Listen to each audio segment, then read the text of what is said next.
Bon, mesdames, messieurs, merci de votre présence. L'avantage de parler à 14h08, c'est déjà qu'on a gagné 8 minutes. C'est secondairement que beaucoup sont partis se promener. C'est troisièmement que certains sont venus pour faire la sieste. Et c'est enfin que 3 ou 4 seulement vont écouter. Et donc on a déjà, d'ores et déjà, dès le début, partie gagnée. À la fin, on applaudit et comme il est tard, on s'en va. Donc je vais néanmoins essayer d'être sérieux et de traiter de ce sujet, l'hôpital et le territoire, qui a été fixé par les organisateurs. Pourquoi l'hôpital et le territoire?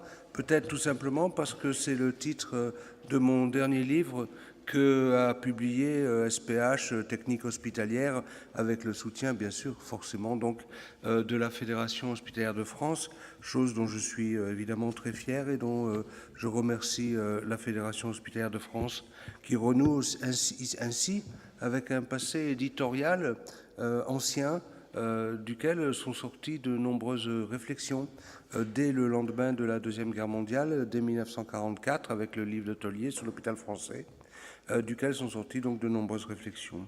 Mais quand on parle d'hôpital et de territoire, aujourd'hui, cela signifie que c'est quand même pour beaucoup du GHT dont nous allons parler aujourd'hui, un an après, un peu plus d'un an après le dépôt des conventions constitutives au 1er juillet 2016.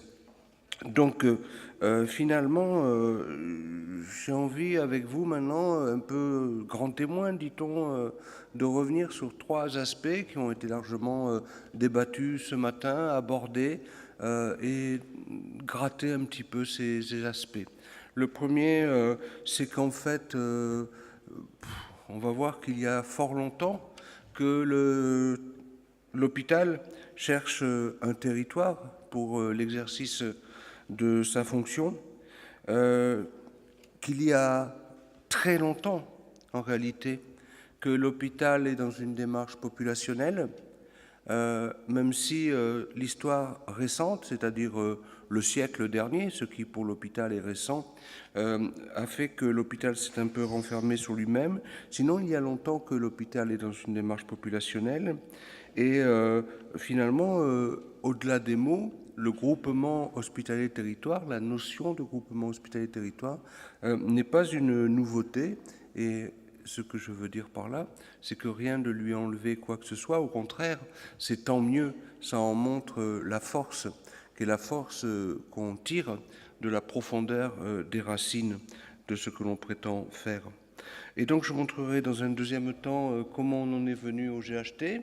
Et puis, enfin, parce qu'au jour d'aujourd'hui, on en est rendu là, après le dépôt des projets médicaux partagés, on en est rendu là, c'est maintenant comment faire vivre et progresser les GHT qui correspondent, il faut bien le dire, à cette notion de stratégie de groupe que la Fédération a portée depuis des années, mais qui correspond aussi à des choses elles-mêmes plus anciennes. Donc, j'imagine que c'est ça. Ouais, non, ça c'est le... pour aller à l'envers. Et pour aller à l'endroit, on fait comment? Ah, voilà. Voilà la couverture de ce livre, L'hôpital et le territoire. On n'est jamais si bien que par les publicités qu'on fait soi-même. Il y a longtemps qu'on cherche des territoires pour la santé. C'est une idée ancienne et en même temps, c'est une idée qui est aujourd'hui renforcée. Donc l'actualité est importante. Il y a d'abord à cet intérêt pour le territoire, lorsqu'on a un hôpital, des raisons sociales et sanitaires. Les inégalités territoriales de santé sont très anciennes en France. Elles ont été effroyables. Elles sont à l'origine même de la création de cette notion qui devait devenir le service public hospitalier, lors de la Révolution française. Dans les tout premiers jours de l'instauration de la Constituante, dès le tout début du mois de septembre 89, une des premières tâches de la Constituante va être de créer cette grande commission pour l'extinction de la mendicité confiée à La Rochefoucauld-Liancourt, dans laquelle il y a des grands noms, Jacques Tenon, le grand hospitalier de la fin du XVIIIe siècle, et bien d'autres. Et cela provenait de cette situation effroyable de la santé dans bien des parties de la France qui commence alors à être décrite. Ce fossé ville-campagne, qui avait été constaté dès le milieu des années 1880 par la mission qu'avait conduite Necker sur l'état des hôpitaux du Royaume, va vraiment entraîner une réflexion extrêmement profonde en vue de résorber, de chercher les moyens de résorber ces inégalités. Donc l'objectif de santé publique est très ancien et on voit bien, cela a été rappelé, la correspondance avec le tout début de l'article 107 de la loi de janvier 2016 qui désigne l'objectif du GHT, celui d'assurer par la mise en place d'un système gradué, coordonné, etc., l'accès de tous à des soins de qualité. Bon, donc c'est pas jeune, c'est pas nouveau, mais on n'y est toujours pas parvenu. À dire vrai, on y est quand même beaucoup parvenu, car la situation s'est grandement améliorée. Elle s'est améliorée et on a longtemps cru, notamment dans la période de l'après-Deuxième Guerre mondiale, que sous l'effet conjugué de lois de sécurité sociale et du développement économique sans précédent que connaissait le pays, que le progrès finirait par se répandre partout. Et s'il est vrai, comme l'a rappelé ce matin Madame Beau, qui est maintenant partie, que la France avançait un peu tout frein serré. Elle reprenait là, je crois, une phrase de Pierre Massé, qui était le premier, comment on appelle, directeur du commissariat général au plan, premier commissaire au plan. S'il est vrai que cela, il est vrai aussi que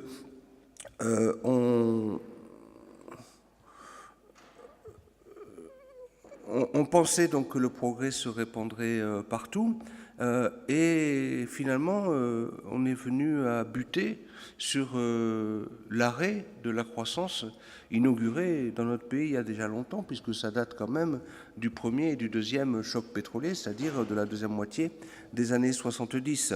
À ce moment-là, on a un peu commencé à réfléchir aux difficultés qu'il y avait à continuer de financer larga manu un tel système.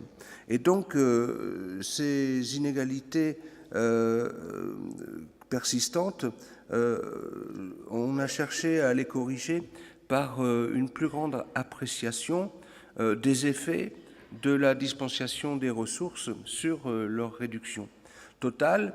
Les questions des inégalités se sont maintenues et sous l'effet des crises, de manière endogène, donc, les inégalités ont pu s'aggraver. Récemment, sous l'effet plus récemment, c'est-à-dire à partir du tout début des années 2000, ce qui commence à faire tantôt une vingtaine d'années, comme vous le savez, la raréfaction de la ressource médicale est venue encore aggraver cette situation. Et puis, les dernières crises économiques, celles de la première décennie des années 2000, notamment celle de 2008, sont venues renforcer les inégalités territoriales de santé qui allaient en s'estompant, mais qui sont allées à nouveau en se creusant sous l'effet des crises. Premier argument, donc, l'exigence de définition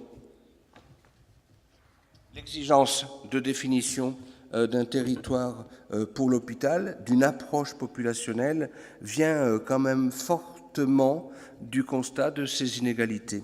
Le deuxième facteur important qui vient aussi de loin, mais qui se renforce et qui s'affirme jour après jour, il est à rechercher dans le changement dans l'ordre des besoins de santé que l'on constate, qui est d'abord lié à la transition épidémiologique. Tout le monde maintenant sait ce que c'est, le remplacement des maladies infectieuses et parasitaires par les maladies chroniques et dégénératives, le fait que les épisodes aigus existent toujours, mais qu'ils s'effacent malgré tout devant la nécessité de prise en charge au long cours du malade, certes à l'hôpital, mais aussi dans sa vie quotidienne, chez lui, au travail ou ailleurs, en tout cas ailleurs qu'à l'hôpital.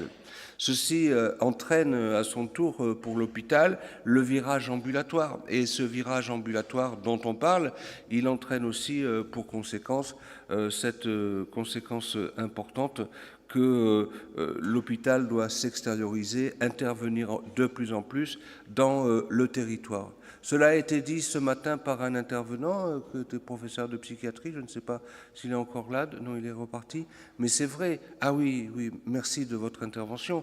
Il est très évident, je vais le dire tout de suite, que la circulaire du 15 mars 60, d'emblée, dès ses premières phrases, énonçait cette nécessité pour les équipes psychiatriques d'intervenir en milieu ouvert, d'intervenir dans le milieu de vie du malade et de prévoir l'ensemble du suivi du patient au-delà de son épisode aigu, depuis la prévention jusqu'à la réinsertion.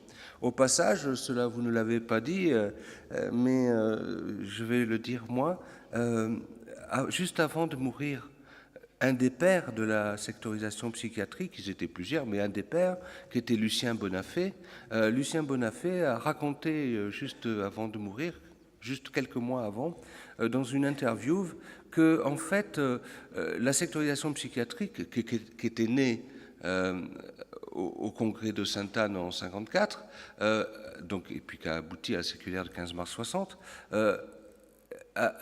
s'était inspiré des apports de Robert-Henri Hasman, qui avait été lui-même le directeur ou chef de cabinet plutôt technique de Henri Sellier sous le gouvernement du Front populaire, et qui avait pensé, en accord du reste avec Robert Debré, le grand, le père de Michel et le grand-père du Debré que nous connaissons vivant encore aujourd'hui, avec Robert Debré, avait pensé toute une organisation complète de l'hôpital, chose qu'ils ont ensuite publiée avec José Aboulker en 1944 sous l'auspice du Comité national de libération à Alger et du Comité national de la résistance en France.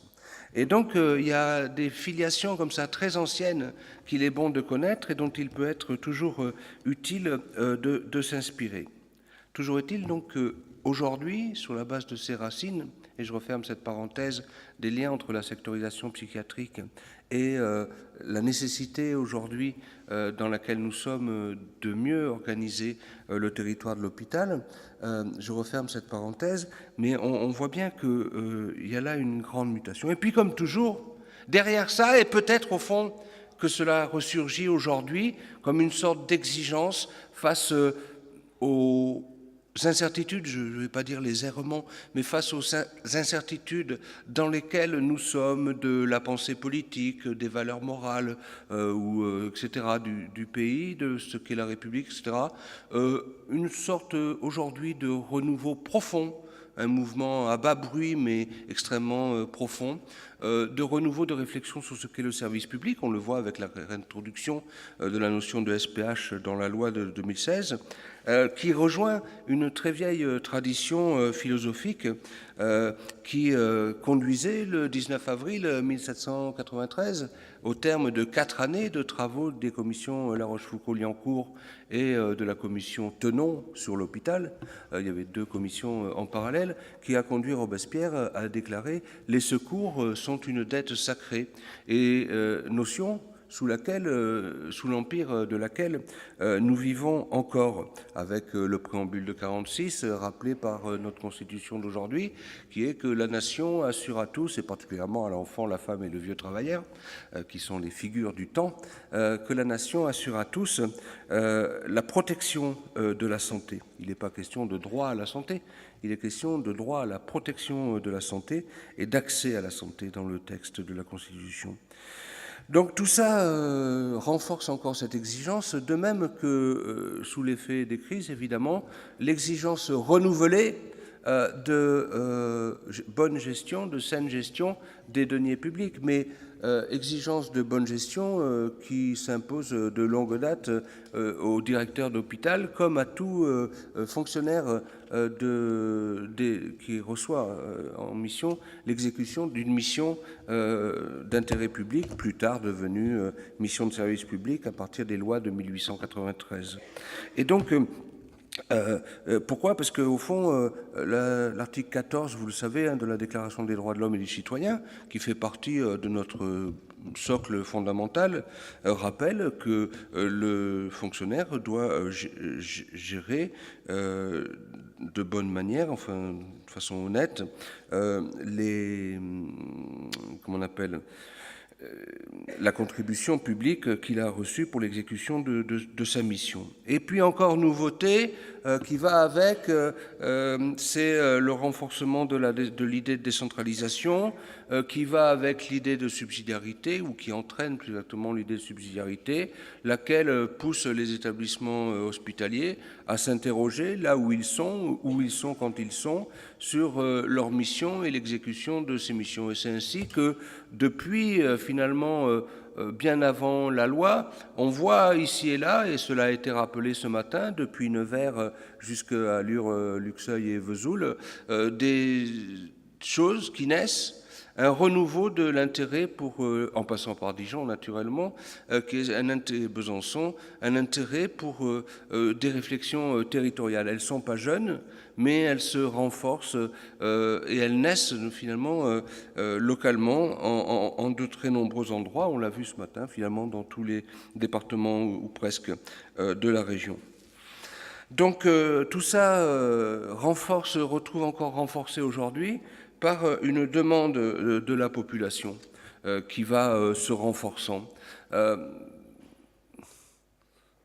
ne vais pas faire le malin, mais ce matin, je refeuilletais le cahier de doléances du bailliage de Dole en mars 1789. À l'époque, on disait Dole. Mais dans ce cahier de doléances du bailliage de Dole, cher Emmanuel, et je pourrais te le transmettre, il est librement accessible sur Gallica si on veut, on s'aperçoit que les questions de santé occupent une très large place. Il en va de même à Vesoul, il en va de même à Besançon, il en va de même en toute part du pays. C'était un très vieux projet à moi que d'étudier la trace de la santé, des questions hospitalières, etc., dans les cahiers de doléances, pour la raison que c'était un truc, quand j'étais au lycée, je voyais dans la bibliothèque du lycée, et je m'étais dit, un jour, j'étudierai ça. Et puis c'était énorme, 3 mètres de long, de cahiers de doléances là, imprimés à la fin du XIXe siècle pour l'enseignement des enfants de la République. Et aujourd'hui, ça a été numérisé, donc on peut faire des comptages, etc. Je me suis mis à le faire. Eh bien, dans le cahier de Dole, comme dans les cahiers des autres bailliages, sénéchaussées ou villes, que ce soit à Lyon ou que ce soit à Dole, c'est pareil. Les questions de santé reviennent continuellement. Et ça, pourquoi j'en parle? Eh bien, c'est parce que c'est la première fois, le printemps 1789, dès lors que le roi a convoqué les États généraux, c'est la première fois qu'on demande à la population française de s'exprimer. Il y a là un sondage grandeur nature qui rejoint tout à fait les sondages que la Fédé fait depuis des années pour connaître les degrés de satisfaction de la population vis-à-vis de l'hôpital public. Ça rejoint ce que ce matin on pouvait lire au café, là, à l'hôtel, dans Le Progrès, là, le journal local, une page sur les déserts médicaux. Il n'y a pas un congrès où je vais, et la nuit d'avant, le matin, je vois le journal du coin, où il ne soit pas question de santé. C'était déjà vrai en 1789, c'est toujours vrai. Donc tout ça, ça fait que les questions territoriales progressent beaucoup dans l'intérêt de tous. Et ceci conduit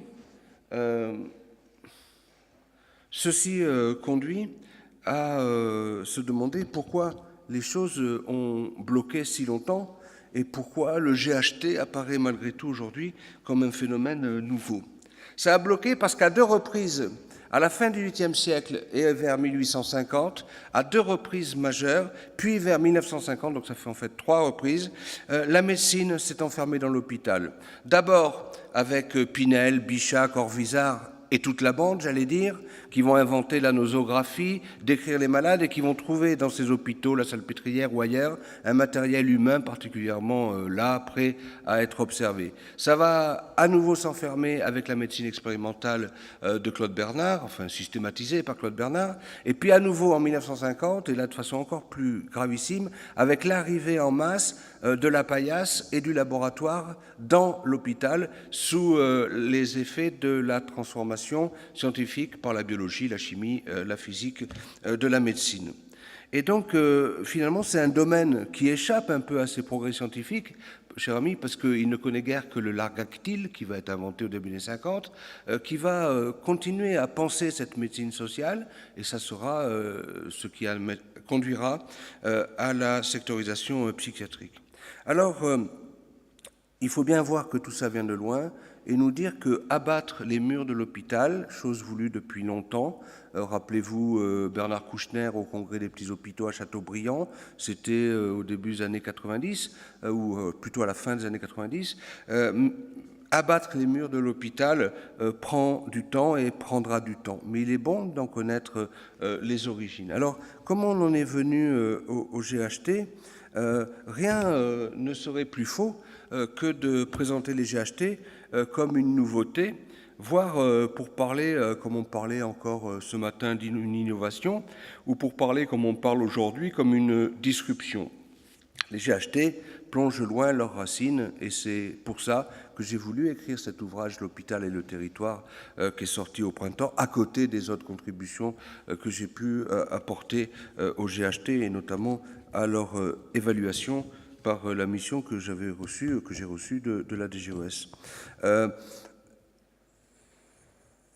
J'ai rappelé, là on n'a peut-être pas trop le temps, Denis, je ne sais pas où on en est, mais j'ai rappelé des textes un peu anciens. Enfin, beaucoup ici demeurent des amoureux, en tout cas des gens respectueux de la loi de 1970, loi Boulin, qui a créé le service public hospitalier. L'article 5 de la loi, que je rappelle là, deuxième truc, les établissements qui assurent le service public hospitalier dans un même secteur d'action sanitaire forment un groupement interhospitalier de secteur. Il ne faut quand même pas dire qu'il y a là une différence majeure entre les GHT et ce qui étaient les groupements interhospitaliers de secteur de l'article 5 de la loi de 1970. On avait même conçu pour eux un outil juridique qui est le SIH, qui est à l'article suivant.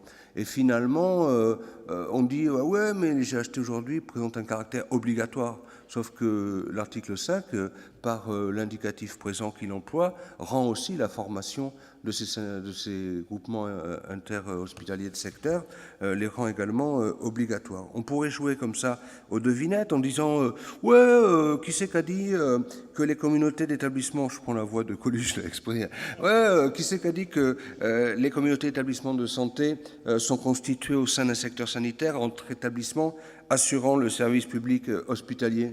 Qui c'est qu'a dit ça? Voilà, ça sort de Rennes et ça s'en souvient pas. Et pourtant, ça l'a appris. C'est dans tous les livres. Eh bien, c'est l'ordonnance du 24 avril 96 qu'a dit ça. Mais qu'est-ce qui est arrivé de cette disposition peu connue, méconnue, de l'ordonnance de 1996? Rien. 3 mois plus tard, rien. À l'automne 96, déjà, les communautés d'établissements de santé était un mot, une expression qui n'était plus employée. Qui a créé les PMT? Les PMT, c'est la circulaire SROS 3 du 5 mars 2004. Vous vous en souvenez, signée Édouard Couty, Mattei, mais écrite évidemment par Édouard Couty. Et j'en parlais avec M. Mattei ces jours passés. Les PMT, c'était un truc génial. C'était des sortes de GHT sur une base volontaire, partant d'une approche vraiment des besoins du territoire, etc. Que sont devenus les PMT?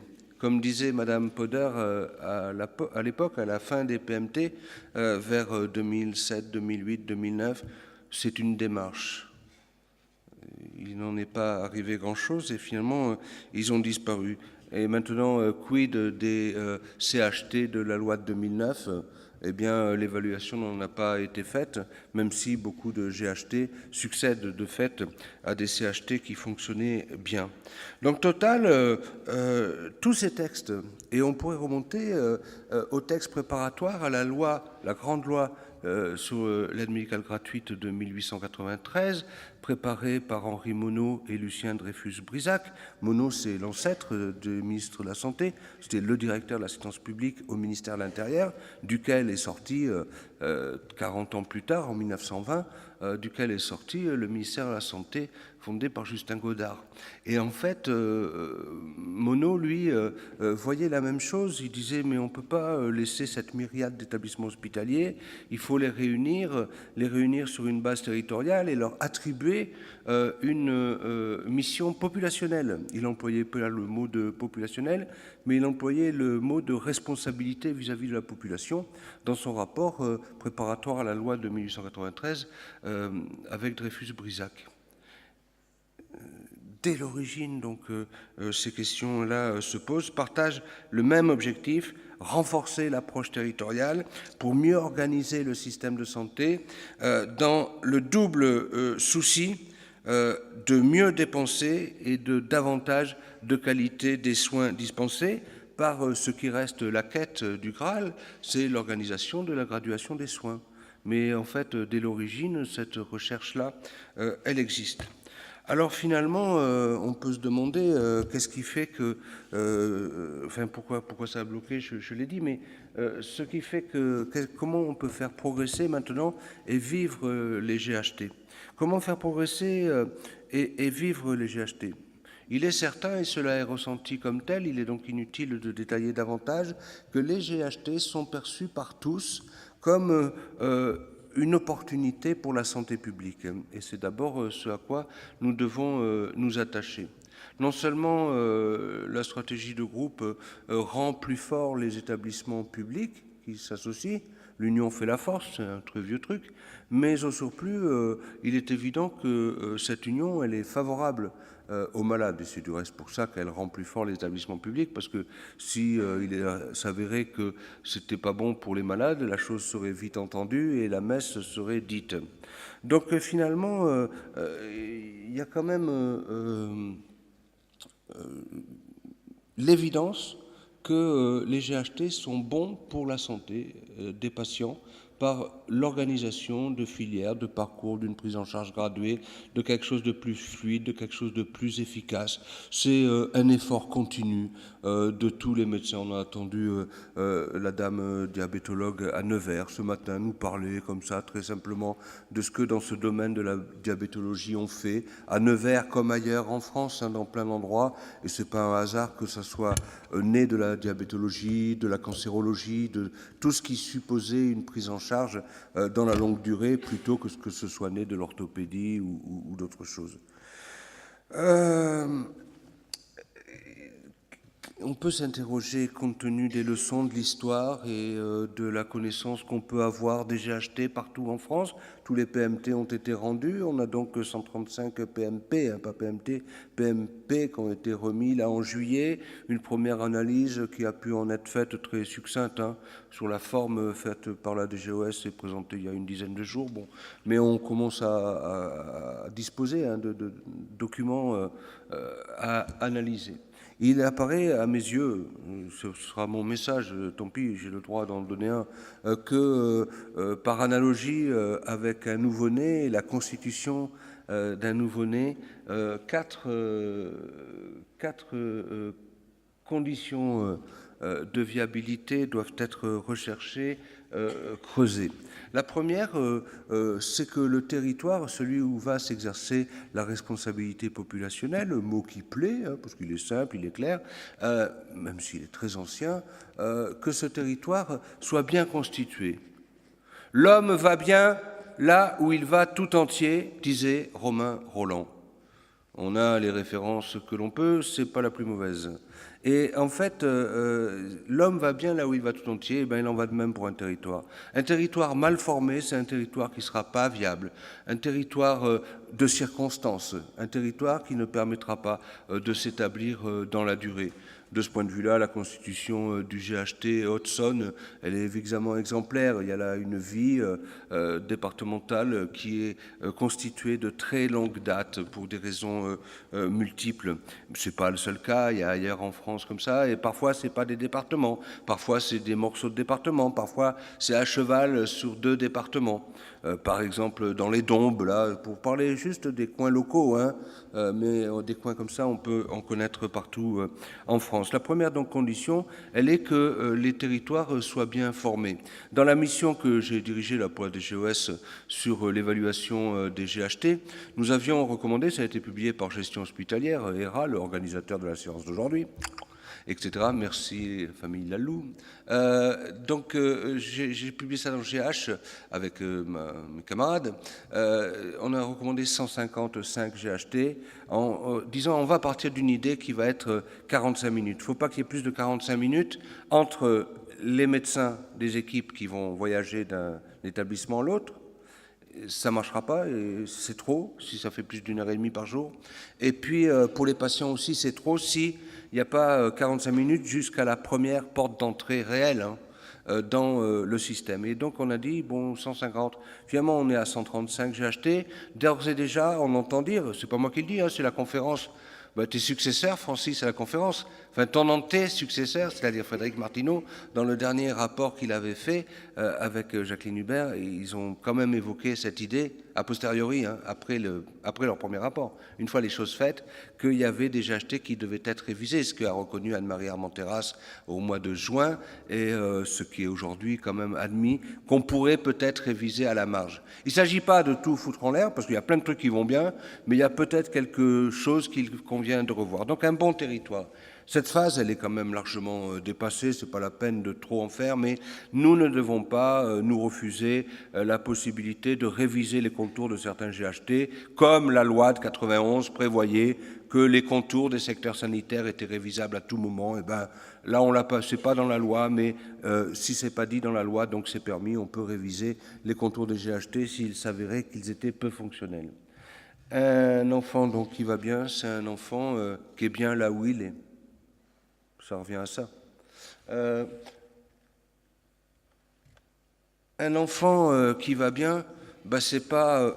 merde, ça fait 4. Un enfant qui va bien, c'est pas l'enfant sauvage qui va être récupéré et observé à la Salpêtrière en 1824. Un enfant qui va bien, c'est un enfant qui a des camarades de jeu. C'est un enfant qui n'est pas isolé. C'est un enfant qui est d'emblée inscrit dans une communauté. Vous allez voir où je vais en venir avec, ça sera ma chute avec le truc de l'enfant.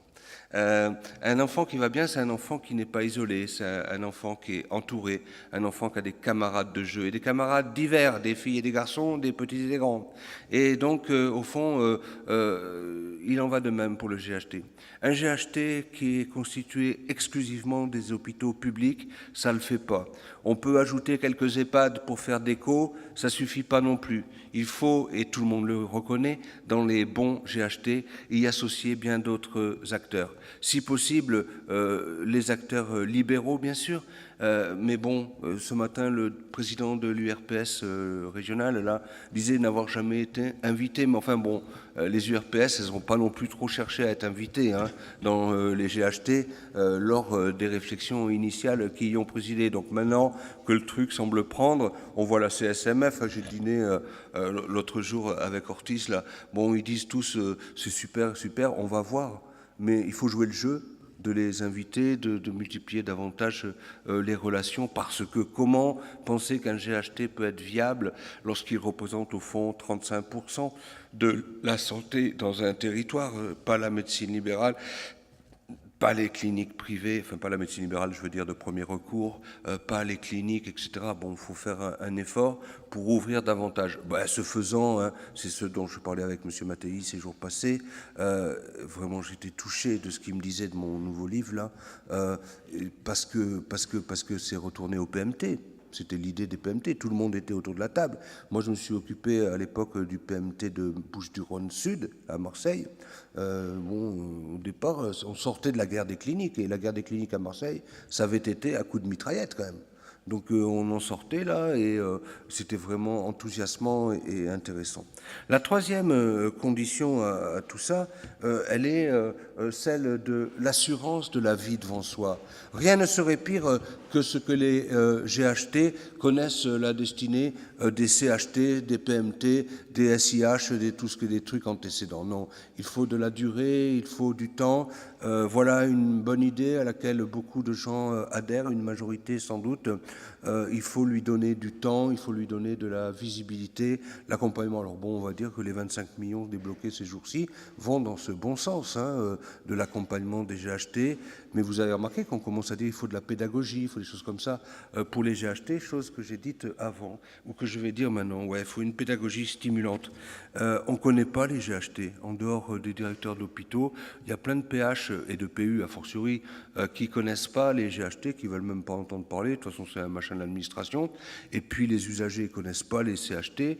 Et donc, au fond, on n'apprend pas dans notre société aux enfants des écoles à bien user du système hospitalier. C'est pas plus bête qu'autre chose.